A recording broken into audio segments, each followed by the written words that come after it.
You're listening to What Made You, the podcast that goes beyond the music and dives deep into the moments that shaped it. Join host Deanna Marie as she sits down with artists and creatives to uncover the risks, the setbacks, and the experiences that made them who they are today. The story behind the spotlight starts now. Today, we're diving into writing anthemic country rock music, evolving artistry, and surviving the Nashville music grind while still making emotionally honest music. That's why Jacob Martin is here today. Thanks so much for coming back on. Absolutely. We made it happen. I know.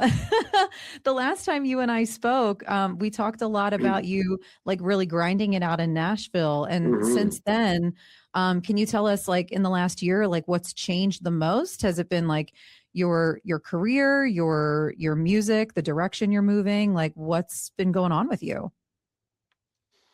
Yeah, in the last year, so we there's two sects in our, I just said sex, SECT. There's two, like, we're off to a good start, right? This is gonna be great. Yeah, there's two, like, I guess entities in Bandana. So the bandana is, we do like we play down on Broadway here in Nashville. And we do like cover songs and stuff, and it's a wild deal. Like I think we talked about it last time, how that was during the pandemic. Like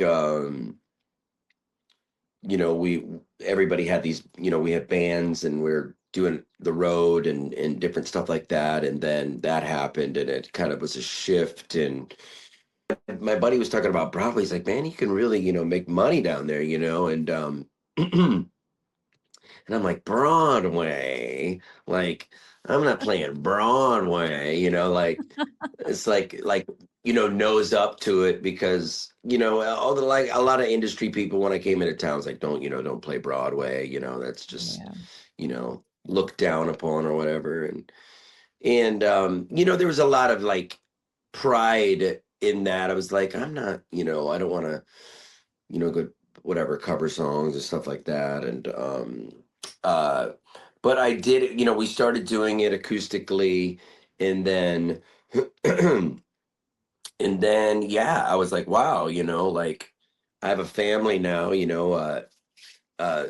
new, at the time, a newborn baby, and I was like, I don't have to go out on the road, and I can go down here, and so then started, then we evolved into this full the band and the electrics and all that stuff. And then I just been like doing that, and it's been very very good financially, and to be able to stay home and be with the family, and then do the the writing thing and all that stuff. So yeah, a little bit about that. So that's the the cover thing, and then the original thing is Anna, just Anna, ANA, and yeah, that's been kind of taken off here in the last year. Is writing new original music. It's funny. It's sort of like it's like divorced dad rock type stuff, like a little throwback, but modern, a little, like man, like Creed, and so popular right now, like Creed and 3 Days Grace, and those bands that were like, I guess they're post grunge, very popular down there. Like we make so much money playing, like doing these Creed songs and Nickelback and divorced dad rock, I guess it's called, and so like that's kind of right up our alley. So our stuff is kind of lends to that, and we've been writing a lot. Me and the guitar player David started here in my garage studio, and then just have been doing that. And then we've found a producer. Actually, it's funny how that happened. So the girl that sings with us, Kara Medeiros, also a great artist. Her husband is a producer, and met him, and he really dug the stuff, and so we started recording with him, and he's fantastic. And actually, he's actually gonna be playing with us as well, one of the guitar players. So just like it's just like fun, you know. I'm having a lot of fun. I was like, you know, the cover thing is one thing, but there's still a part of me that's not at 40, you know, like not, you know, dying on the vine. Like I still have that. I came to town as a writer, you know, I still want to write music. I still have that.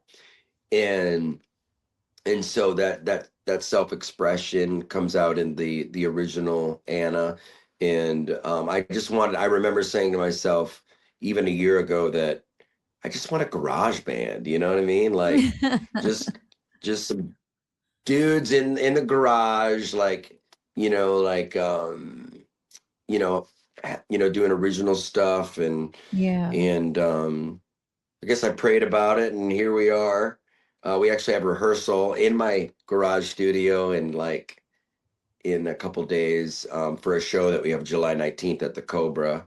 Yeah, it's just been so the last years I guess it's work and church, right? Yeah. I go to work and church, as they say. Well, I remember you talking about this the last time we spoke, and you mentioned how like you never thought you would end up on Broadway. But you know, I mean, I can imagine it's kind of like tough to conceptualize, especially for someone who like came from publishing deals, writing with some really big names in the music industry. But when you got involved with the band Anna, did you have this like idea that you guys would start kind of like breaking off into an original project as well? Was that always the goal, or did it just kind of happen? No, that was the goal. Anna, it did start like that. I was like, okay, we'll do that, but you know, we also have, you know, original music and stuff. But as you know, life kept lifing. You know, we're all like David, the co-writer, and the guy, you know, the right hand man in the project. Like he has a family too. We all have families, and you know, it gets a little, you know, you're making, you know, decent money down there, and life is lifing, and it gets comfortable, and it just, you know, but finally, you know, we're really like, you know, kind of strapping it down, and you know, putting music out, you know, as we'll talk about. We have that single coming out, Kiss Tonight Goodbye, and that's our first single as a original group, Anna. And yeah, just I guess doors are opening with that, because we didn't look for the show. They kind of came to us, and then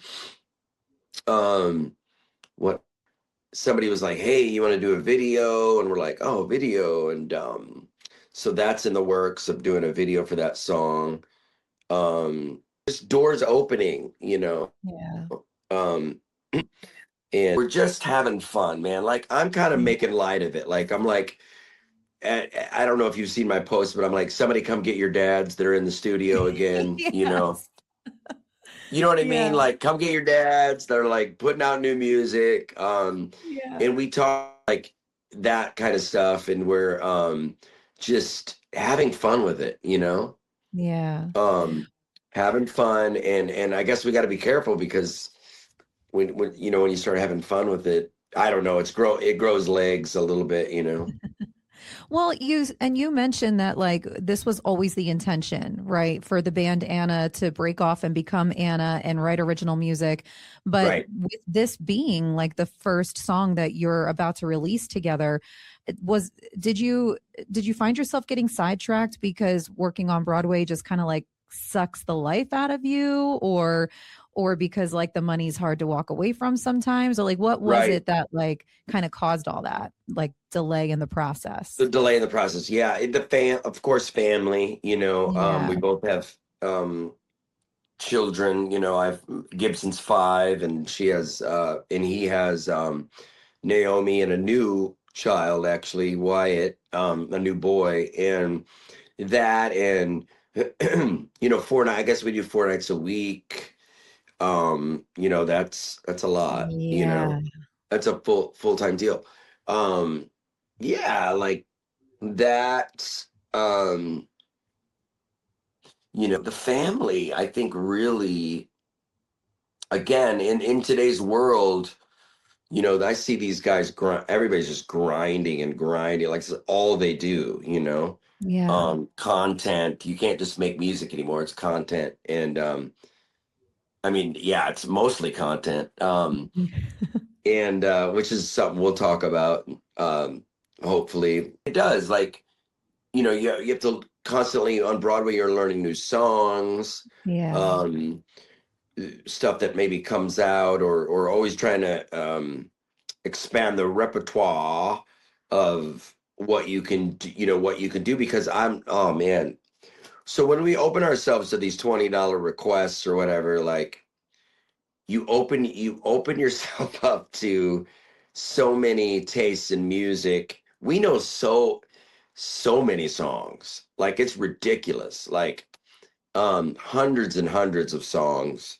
um and we're constantly trying to be like, okay, how do we not say no to the $20? Like if somebody's like, hey, we want to hear this, so you know, you've got like people that want to hear, you know, Jason Aldean, but then they want to hear 3 Days Grace and Yeah. Nickelback, but then they want to hear Guns N' Roses and Aerosmith, but what about this band and this band and Rolling Stones, and you're just like, oh my gosh, like sometimes when you think you have your bases covered, like one time I think a guy came up to me, he's like, he had like a gold chain on and a gold tooth, and I'm like, oh, he's gonna come up with some lit biz. Oh, what's this guy want? What's this daddy want? And he's like, hey, y'all know any Hall and Oates? And we're like, what? I didn't see that coming.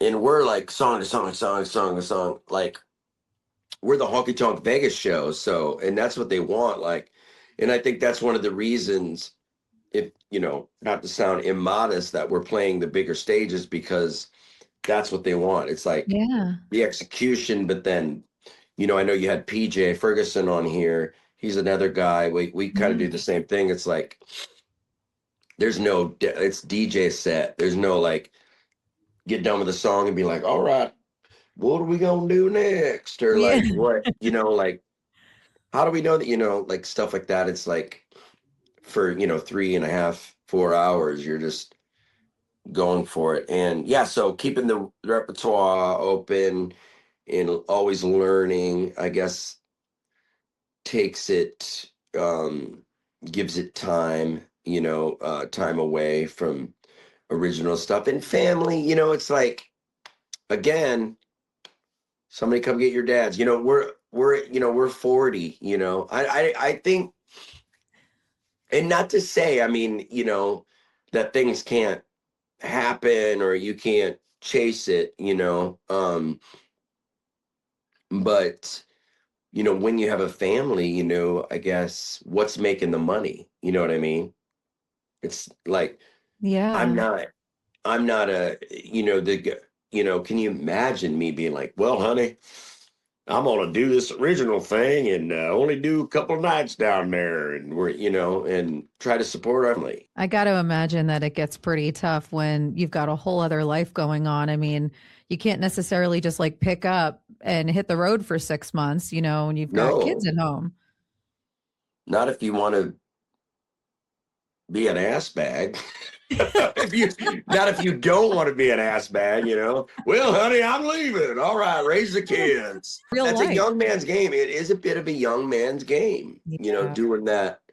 You know, if I was 25, 30 even, like I'd be like, yeah, well, you know, Broadway's, I'd probably be, and I see that down there, you know, they're just getting by. Well, you know, we'll just play enough to Yeah. make some kind of money, because that's not the thing. This is the thing, you know, the original is the thing. But, you know, I think that one of them has to suffer, you Yeah. know, a little bit. And I think I see that some people down there that don't take it so serious because they're doing their original thing, their Broadway show suffers. Yeah. And ours is, we try to keep that, it has to be kind of, that's the money maker, right? So Yeah.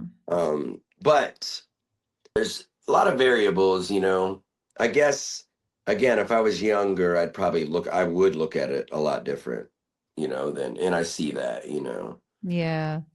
Is that the biggest difference for you? Like when you think back to where you were years ago when you were, working on solo stuff and you were like working as Jacob Martin and writing your own Yeah. originals, like, is that the biggest difference right now being part of Anna, where it's like, because family kind of takes that priority over everything else? Or is there something else that kind of really makes the distinction between who you are today and who you were back then?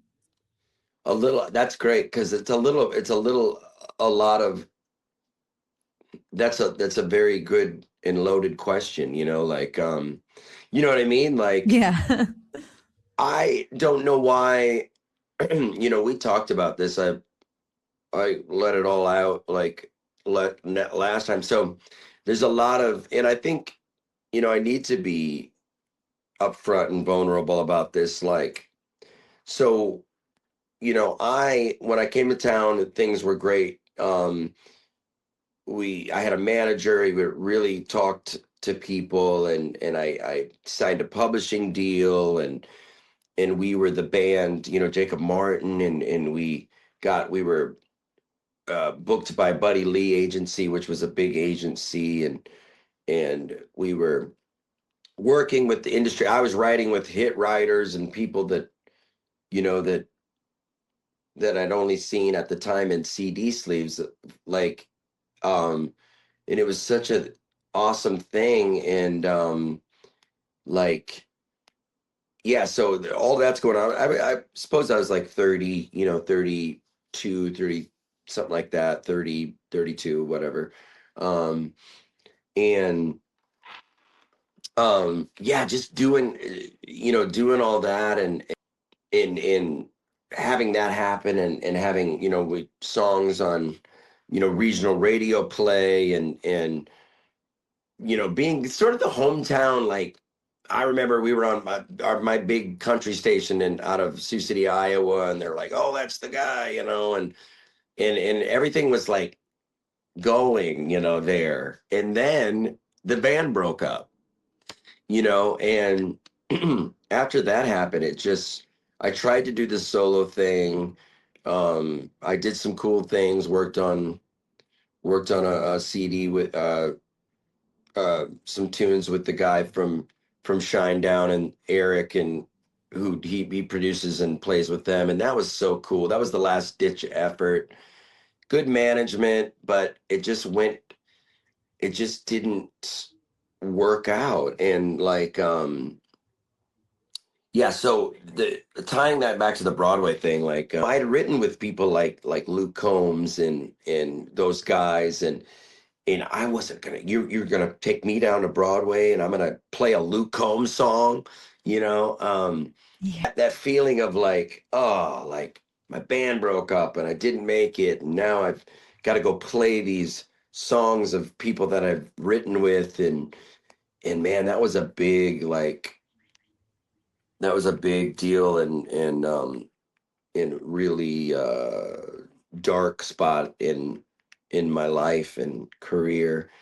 Um, but I think all that to say, I guess, why, when I was in my early 30s, and when I pushed so hard, that's all I did was like, I didn't have any family or anything. I was just in a basement, like making songs, doing just that, and like pushing so hard. In like, why did that, why did I, it just didn't work. It didn't work. Like, I kept pushing and pushing, and that did not work. And I wonder, sorry, I'm just getting like really like thinking to myself deep, like, Yeah. why didn't it work? Like, why, when I pushed so hard at that, because I just don't think it was thing at the right time. And I'm very big, I'm a big God guy, in my faith, and I just don't know if it was the time or place. And so I surrendered. I just surrendered. I'm like, okay, I don't know what I need and I don't know what I want. And all the eggs were in this basket. What do you want me to do? Like what? And then after surrender is when I started, the building started happening again. And I found this wonderful lady that is my wife now, and just giving my my ideas and old ideas and my pushing of will and what I wanted and what I was getting, when I started like giving that up and letting that go, is when things start to get better and better for me. Like, how cool is it to have be able to make a good living and also have a family, raise my child and be with my wife and just jaunt downtown and make, as I'm telling you, as much money as a touring musician, if not more. Um, and you know, going down there and doing that, it's like the best of best of the both worlds, right? And I think that's that's a God for me. It's like, no, you're not going to do that. Yeah. You're check this out, check this thing. It's like the definition of a blessing in disguise, really, because I'm sure at the time it kind of felt like your whole world was falling apart. But absolutely, now, now you have all these different parts of your life that you probably never imagined back in your 30s. And it's like it's the direction you were meant to go, maybe not the direction you thought you wanted. Absolutely. And yes, absolutely. And it's I did not think that it would, I hadn't written it this way. But it is so much more joy. I don't have to be, I'm not alone. I have my beautiful family. I'm not alone, like in a basement, like pushing my will and trying to make it, and I just pushing and pushing and pushing for it. It just goes so deep. Like, what was I trying to achieve there? I talk about this with my friends, and I'm in a recovery program, and it's not, oh man, it is not about the money. If you look deep inside, and I think a lot of artists and people were honest with themselves, it's, even if you got a bunch of money, it wouldn't fulfill. It's about what we call awesome bucks. And awesome bucks are, you made it, buddy. Like, you did it. Like, you're awesome. That's what we want.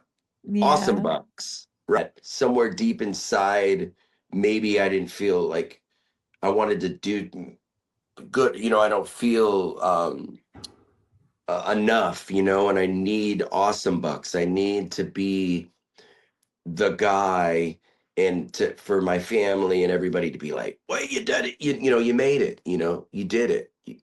And that's hard to say, but I think the honesty there is to make awesome bucks. And so when you realize that and just start being you, and that's what's come to Anna. This original Anna is me being me, and it's not about like, oh, are they gonna like it, or is it gonna sell millions? It's like a lot of it's recovery oriented in the music, and not this one song I showed you, but like yeah, a lot of it's like, yeah, recovery oriented and just honest stuff that I would like to hear, Yeah. and I'm talking too much on this podcast. That's no. No, I want you to talk. Keep talking. No, but I do want to ask you because you mentioned, like the moment that you decided to surrender. And because I have to imagine that it was pretty difficult, going through those emotions when things started to not work out the way that you had imagined it. Do you Mhm. remember the specific moment when you decided, you know what, I'm just going to give in and let it be? Yeah, honestly, like it was very destructive because I had so years and years in this Jacob Martin and with these guys and 6, 7 years more. It was more. It was just so many years. And when that broke up and things weren't working out, I went to a dark spot. Like I when I drink, I can't seem to shut it off. Yeah.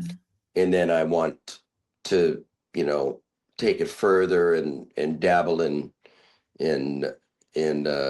drugs and stuff like me, not well, I mean, heavens, under the influence, whatever you got, and Yeah. so that I answer that because it went really dark for me, and I Yeah. think we talked about this last time, like I had thought under the influence of like, if I'm not going to make it and do that, like, what am I going to like? That's my identity. That's who I am. Like that was everything. Right. And if I'm not going to be a rock star, like I just felt like I'm going to go out like a rock star. And Yeah. so I started started drinking and doing like, like Adderall and all this stuff. And it got really, really, really dark.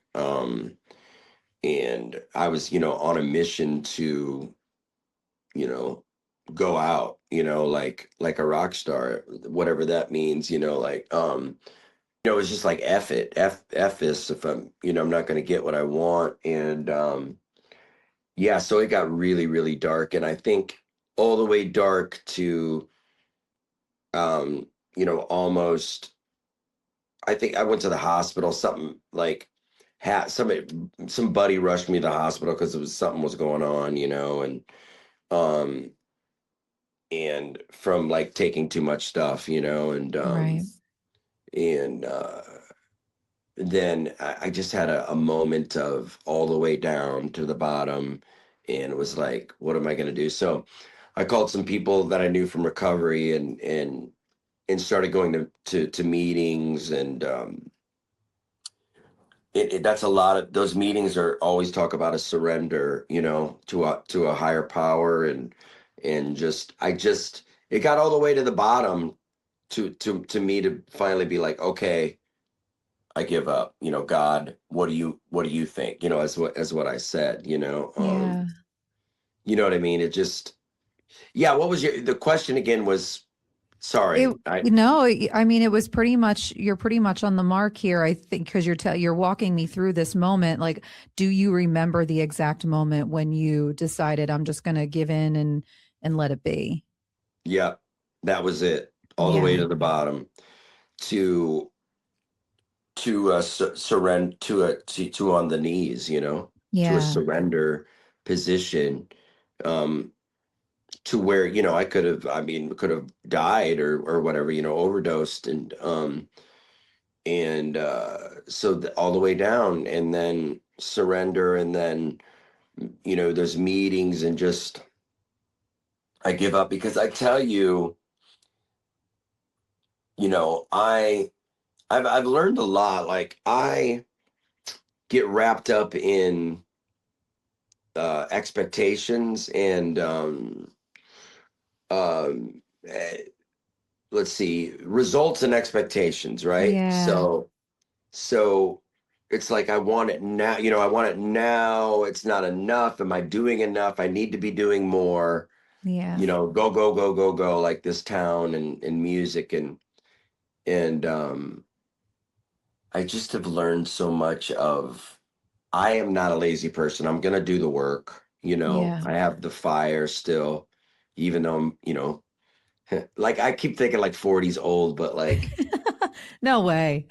even though I'm 40s and like, I'm should be giving it up, but I still have that fire. So what I've learned a lot is this of, doing the work because I'm going to do it anyway, and then leaving results and expectations up to God. Yeah. Because it's the results and expectations that get me wrapped up, Yeah. And but yeah, to your question, it was just all the way down before I sometimes that's what it takes, right? Yeah, that literal rock bottom. Mm-hmm. Yeah. I could see that. You said something that I think really resonates with a lot of musicians and creative people in general is that, you felt at some point this was your identity. And if you couldn't do it, then like, what would you do? 100%. So like, do you remember, going through this transitional process, like when you were able to convince yourself, like, it's not your identity, like you're so much more than a musician, like there's other facets of you and your life, and like this is something you just have a passion for and you want to make it happen. Like do you still think along those lines, like this is my identity, this is who I am, or like have you learned how to separate the two? Yeah, that's been a process, learning how to separate. That's what I do, not who I am. Right. Jacob Martin is a stage name, is a character, is the guy that gets up there and is like, I don't know what that is, that's Jacob Martin. But Jacob Ronfelt, which is my Ronfelt, Martin's my middle name, is this, easygoing, like, funny guy, I'm funny. And like, yeah, separating those is it's a battle sometimes. But yeah, those alter egos are funny. Yeah. Separating that is a process. I'll just say that. And not taking myself too serious. I think that's so important. You feel like you're in town, you're new to town, or you're coming to town, or you think you have to put on this, I'm a star, baby, like I'm a star, everybody should know it. And it's really, no, like it, just, I have a thing that dings on my phone when I go down to gigs, and it's before I get there, and it says, what can you give to the performance, not what you can take, right?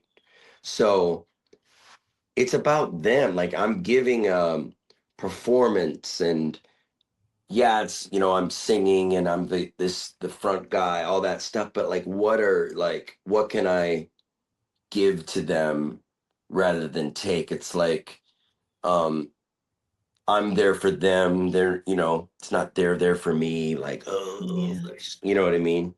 Yeah. It's just a process of ego deflate. It's like I'm in ego recovery, Yeah.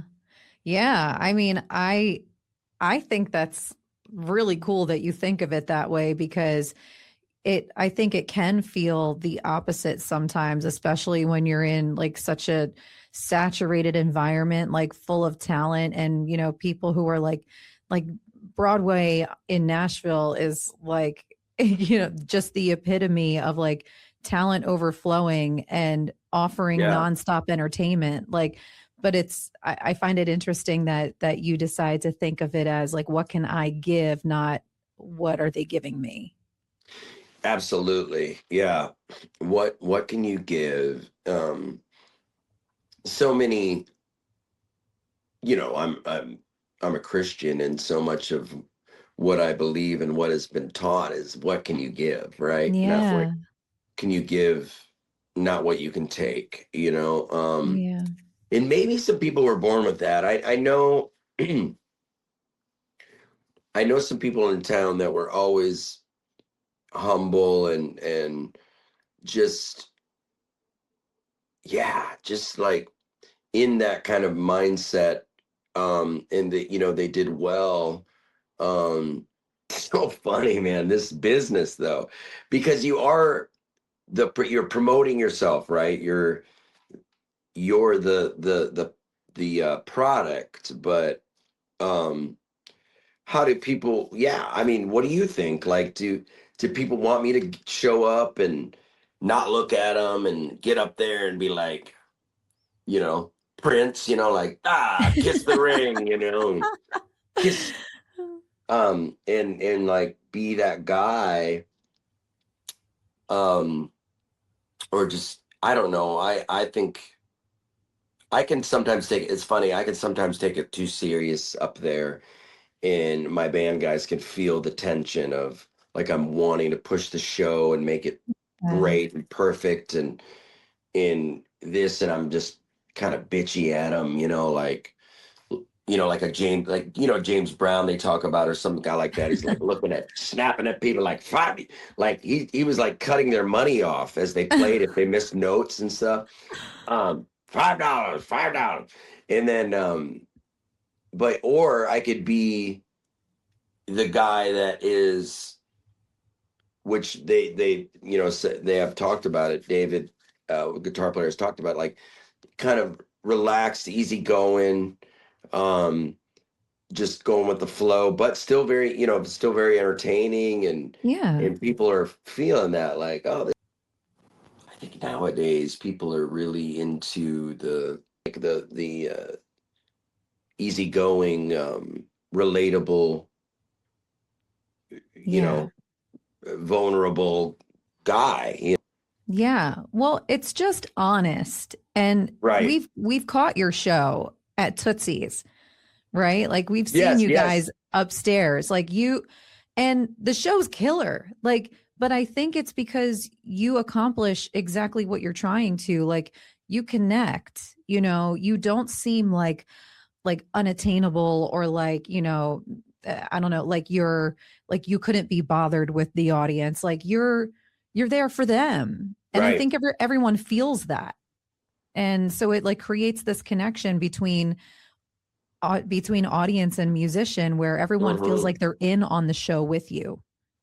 For sure. Yeah. And I think people really dig.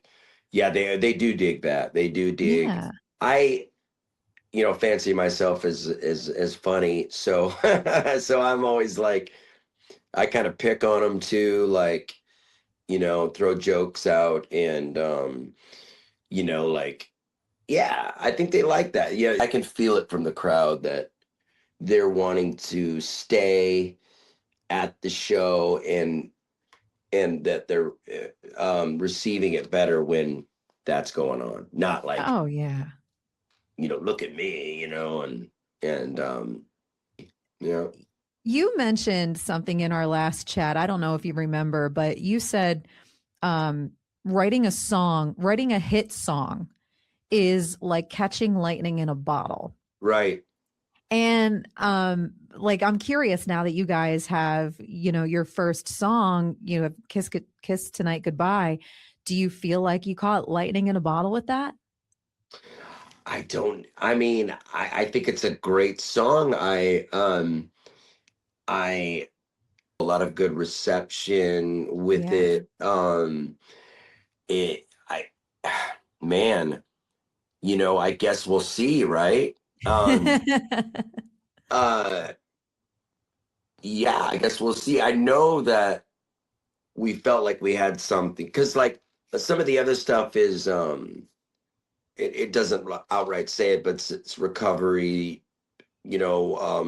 oriented, doesn't really lend itself to that so much. But this one's about, like, breaking up and together a while and then breaking up, and because you keep breaking up because the only thing you really have in common is getting under the sheets, which we can all relate to, being in a relationship where that was the only kind of deal, that the compatibility was there, but in the bed, but outside it was just like you know, there was a lot of fighting or disagreement on things. And listen to me try to explain that song. But there's a lot of difference, you know, and a man and a woman. No, yeah.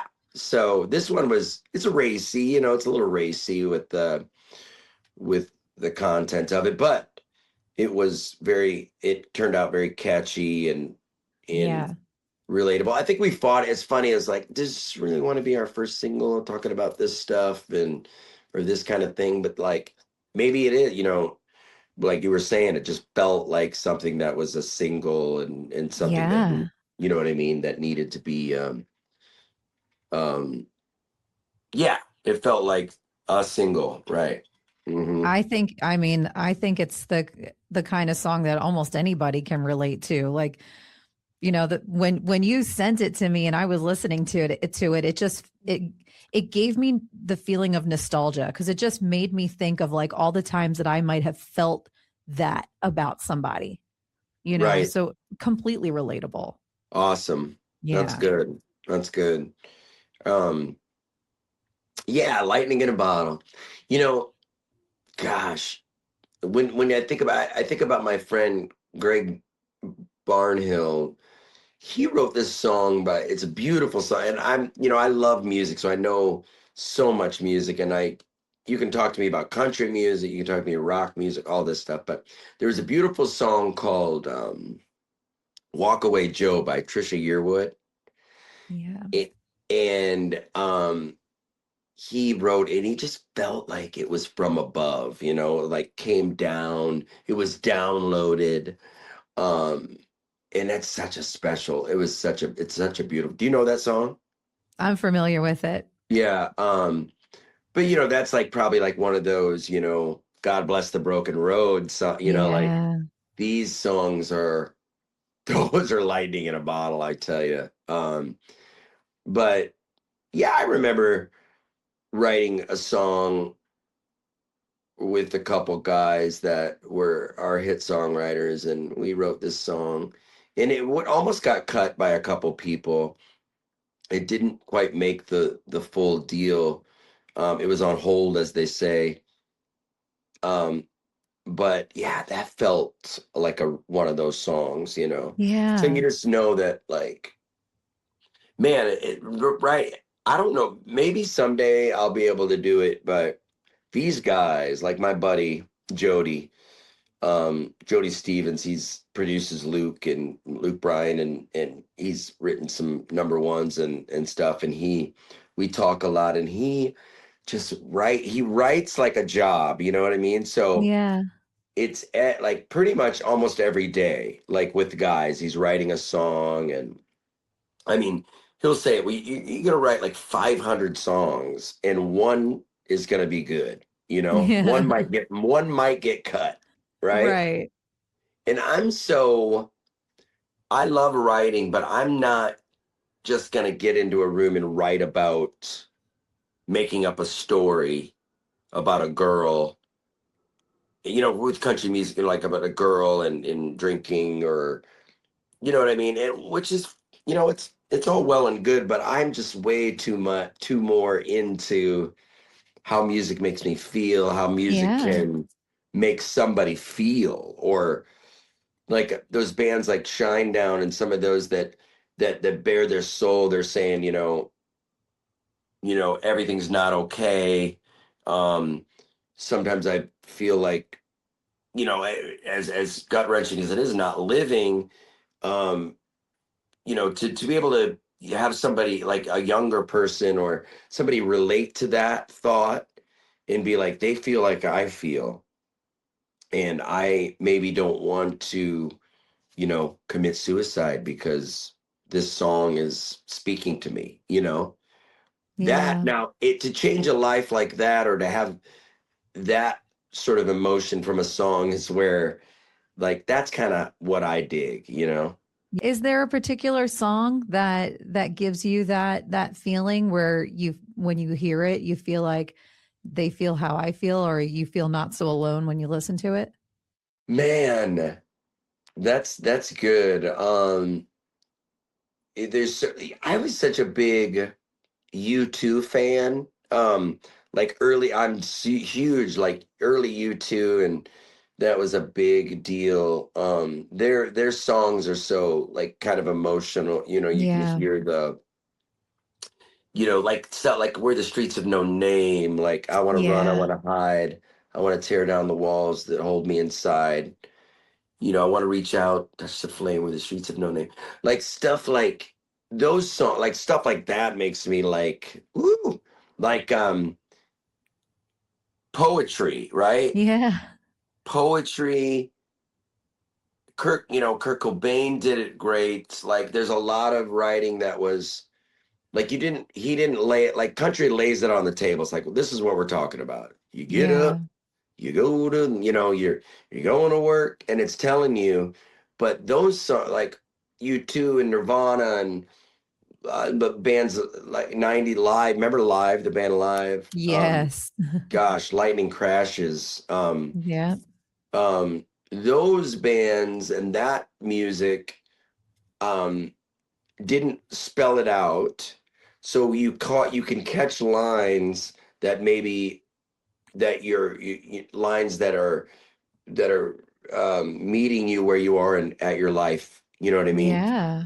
So like, maybe that's not exactly what they meant, but you're like, you're feeling it that way. You're catching it that way. Gosh, Stone Temple Pilots did, his writing. I think there was, poetry, right? Just, but I love I mean, I don't need to go so dark. Like, I mow the lawn listening to Dancing on the Ceiling, Lionel Richie. Like, let's be honest now. Oh man. Right? Ooh, a lot of feeling. Yeah. When you dance. Yeah, you know what I mean? Richard Marx. I mean, I'm all over the place. Oh man. Right. Yeah, Richard Marx. Oh, my mom is going to give you like bonus points for that. She loves Richard Marx. Check this out. I don't mean to jump off screen, but I got to check this out. Oh. Yes. Right. You already had it loaded up and ready. Yeah, I already had it. That's the only song, like one of the songs I know on piano, so I can woo the ladies. I'll be like, yes. Oh yes, yeah, I'll play you this one here. I just love music, and when you're into it so much, you forget why you loved it, right? You're just you're in the middle of the NFL, Nashville, and this and that and everything else, and then you forget why you fell in love with it in the first place, just because it just met you where you were in life. And I think and I got to remember, as a young songwriter, writing from 14 on, is that when I felt a way or felt something in life, I wrote about it. Yeah. Almost like a diary, right? I didn't get in and it was like, today I felt, like I was like, I grabbed a guitar and I wrote a song about it, good or not. Got to remember that, why it was a coping mechanism, and I don't know. Yeah. No, in a lot of ways it is. I mean, is there a particular song that you've written that you feel like really kind of, I don't know, helped you work through an emotional process? Or has there been, more than one that's done that for you? Yeah. There's a one, I wrote this, Even Then. That was more spiritual. That was like, even down at the most depths of sorrow, I still need to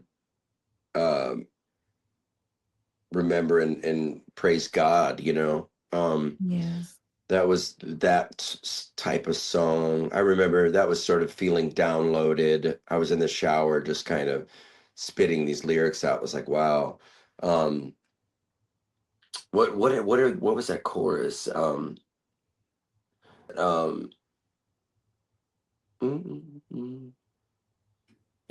there's a new. It's so funny. Like I say, like these new songs, I'm saying F a lot. I'm saying the F word a lot, and I don't know where that's coming from, but this song "Fine" that is going to be on in the new stuff is an acronym for.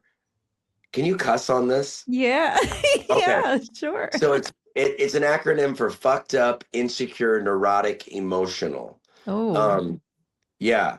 So Fine is the song, and it's a recovery song, recovery related because it says, you know, what I've seen and what I have is hey, you got it all over you, ashamed, um, to tell yourself the truth, but I can see you're fucked up, insecure, neurotic, emotional like me. Oh. And uh and that's that's a thing when you see a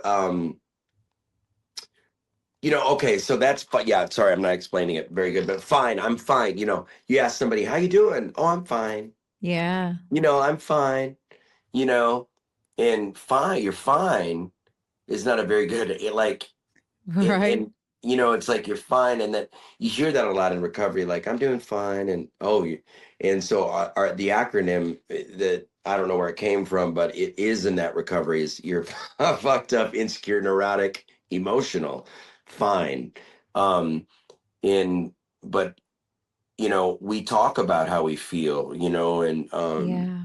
so that's like one of those songs that's like it says, I hear I hear what you're saying, but I well, how are you really feeling? Like Right. I've been there. I've been fine, Yeah. Um and yeah, so stuff like that. I just love music, you know what I mean? Like Yeah. the goosebumps can come from anywhere. Yeah. I'm so should see the playlist. It's so funny. Like me and our drummer, we just laugh. I'm like, do you do like Spandau Ballet? You remember that Yes. band? Yeah. Yes, like stuff. We'll be sending stuff each other, like that stuff, and from the Verve Pipe to that. Oh, Yeah, remember the Freshmen? yes. Like stuff like that. To I don't know. There's so much good music, man. You know, um, and it's just like the playlist. Oh my gosh, okay, so when I'm mowing, I instantly go to uh what is that? Oh, it's so awesome, dude. What is that song? King of Wishful Thinking. Oh man, go west. Go West. Yes. I don't need the phone at your feet. I'm just mowing. Got me through the bones. Such a good song, right? It's so funny, like, to hear that you listen to all these, like, upbeat tunes when your writing is so I emotional know, and deep. right? Right? That is so funny. Yeah. Like, go West, dude. Go West, and oh man, it's so many fun. Um, but that is funny because I wonder. Oh, there is some like more positive. Actually, it's funny because they're not all like that. And there's a song. Oh my gosh, I can't believe I didn't talk about it, but it's called "Find a Way." That's um, it's like pop punky type, Okay. and you'll hear. I mean, I think you said you were going to come to the show, so July Yep. 19th, but you'll hear it, and it's sort of reminiscent of like a Sum 41 type Okay. deal, or Jimmy Eat World kind of stuff, and basically like sit back and have a good day. But then the chorus is, I'll start to think I'm not enough. I'll start to think I'm not enough. Get in the way of getting love. Um, um, no need to push, but I still shove.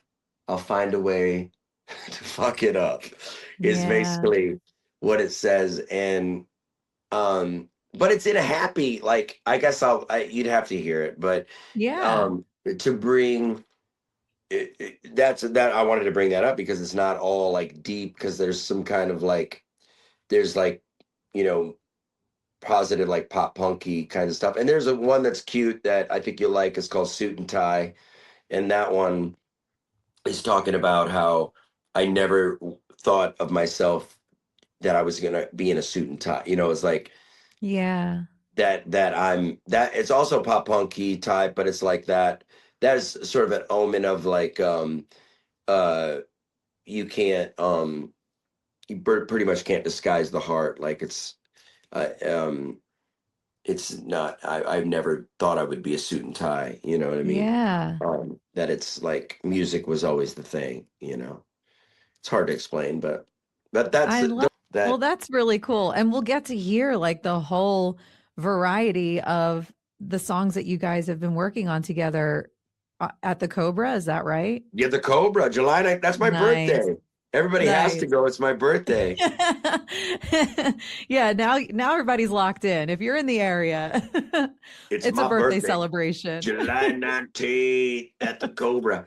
You'll have to give me a snippet of this so I can put it on my socials as absolutely pumping the show up. But that's fun. And you know, I'll wrap the writing up with, you can't really write it. You got to write the song that is lending it, you know, the mood that you're in, or the thing. So don't, you know, it doesn't have to be all like, you know, dingy and dark and that kind of rock. And, you know, I've got a lot of, I've written a lot of genres, so it's all what's coming, you know? But if you ever remember, you know the band Sugar Ray, I always bring this up. Their first record was like, it was like the new metal screamo rock kind of type stuff. And they had one song that was called Fly. Yeah. And they put that out and it just went nuts. And then they're like, okay, well, I guess they like this stuff. You know what I mean? And then they had to kind of follow all that stuff up. But they were much more of a rockin' type of a deal. And, you know, we're just kind of throwing things out there, you know, not one genre type, you know. Well, I think that's what makes it so much fun, is because you're writing and you're producing what feels authentic to you, and not trying to fit it into this one box. Absolutely. Or having the suits, as you will, or the labels being like, oh yeah, right. This has to be like this, you know, cohesive. It's a lot of, you know, recently, I think maybe you've seen it. It went pretty viral, that the artist Nate Smith talking about that. I wanted to talk about this a little bit with the socials being it's a content world. So I wonder how many bands would not have made it in a content world, right? Oh yeah, because they just want to make music, right? You just want to make music and put it out there, and that's what you want to do. But now it's almost equal, or if not more, content where you have to, you know, sit in front of a phone or like a camera, or probably a phone, and lip sync your song, you know, and be like, ooh, download my, you know, go check my stuff out, you know, and it's just like, do you really, like, I almost want to ask people, like, do you really want to watch me sit in front of my camera and lip sync my song to you? Is that what you want to see? Some people do, but to be honest, like, you've got some pretty good content. Like, speaking of, you know, on the lighter side of things, like your Instagram, like you've got this whole alter ego. What, Kip the Lip? Yeah. Oh my gosh, that is funny, dude. Kip, I love Kip. Kip needs to come back. He's funny, and yeah, Kip from Lebanon, Tennessee. I love that guy. It's hard to see here. Let me see if I can keep my lip up here. Let's do it. It's hard. I instantly turn into like hey, you talking about Kip here? Hey, how do you get? Hey, what's your name? Deanna or something? Deanna. Hold on now. It's like just comes into like this redneck. Amazing. Yeah, guy. Yeah, I think that stuff is just as good as lip syncing your own song. Yeah, that I would much prefer to see Kip. Yeah. Coming across the feed rather than me being like, ooh, yeah, ooh, yeah. But maybe it should just be a video of that. Oh, you should just do that. That works too. Just saying, oh yeah, while the song's going on. As Kip the Lip. Oh, what if Kip the Lip was just lip syncing the song? There you go. I think you hit gold. Yeah, what are you talking about viral? Like, yeah. But I guess it is what it is. I mean, there's worse. There's two sides to me. It's like Nate Smith is like, it's like, I hear you, bro. Like, you're tired of putting content out and you just want to play music, and I hear that. But then on the other end, it's like, well, you're doing well, man. And you're in a lot better position than a lot of people. And just kind of, it's like, oh, you gotta, it's funny, and I don't mean this, but it's like, oh, you gotta get up and make a video today. Oh, poor guy. Like, some people go 8 hours to work and like move like cement and stuff, Poor guy's got to get up and make a video of himself, Yeah, but I mean, it can be kind of, overwhelming when you're that person for yourself. You're the writer, the producer, right. You're the content creator, you're doing it all. But I do have one more question for you before I let you go. Okay. It might be one of the tougher ones you've had to answer, but like at the end of the day, after everything, all the songs, the miles, the late nights, after everything that you've been through, like in the music industry, is there one thing that you hope that actually lasts? Like, I know there have been, a ton of projects and things that like, didn't end up like carrying you to where you are now, but what is that one thing that you hope you're able to take with you forever? Like the legacy, or is that what you mean? The like what legacy will you leave? Or yeah, or what is the one aspect of doing this for a living that you hope just keeps that's staying great. How it is? Yeah, just wow, that's a very good question. And yeah,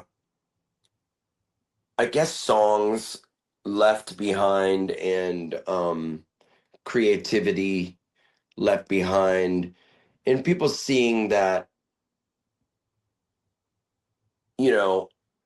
I guess people seeing like, that guy just never gave up, Yeah. that dude just, man, he just kept at it, you know what I mean?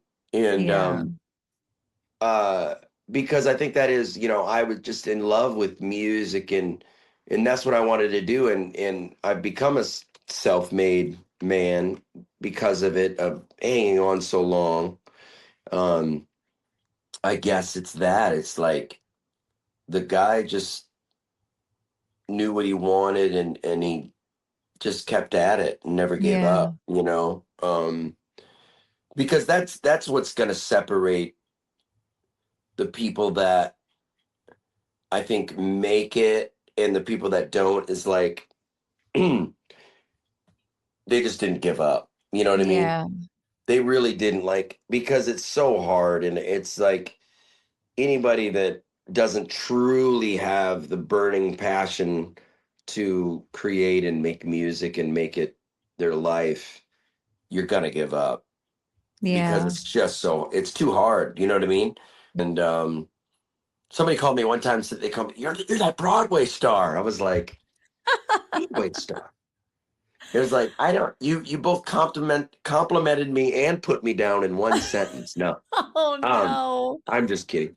But like, yeah, like I think it's so funny. The world makes way for those who know where they're going. I have this little. You have that in your room right now? Yeah. And I think that's so true. Never gave up, and something happened. Maybe it wasn't the way that I thought it was going to happen, but making a living doing what I'm doing, you know.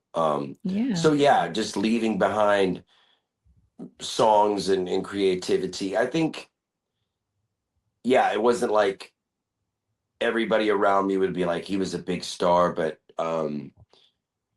he really knew what he wanted, and it was always music, and he just made it happen, right? Yeah. It's the tenacity, like the dedication and like the will to like keep doing what you love, like despite all the twists and turns. Someone once said to me, and you would probably really appreciate this just because you've spoken about, you know, like your faith and everything. But somebody once said, the only time God ever laughs is when you try to make plans. Absolutely. 100%.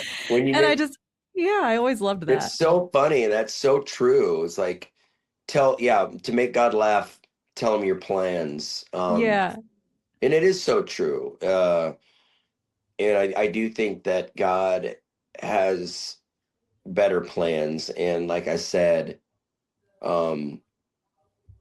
this illustration, I always think about, it's so corny, but it's you're holding on to this little teddy bear. I think I told you this a long time ago, but holding on to this little teddy bear you love, and God's like, let it go. And and you're like, but I want it. But then he's got a huge teddy bear behind his back, right? Yeah. Like, just let it go.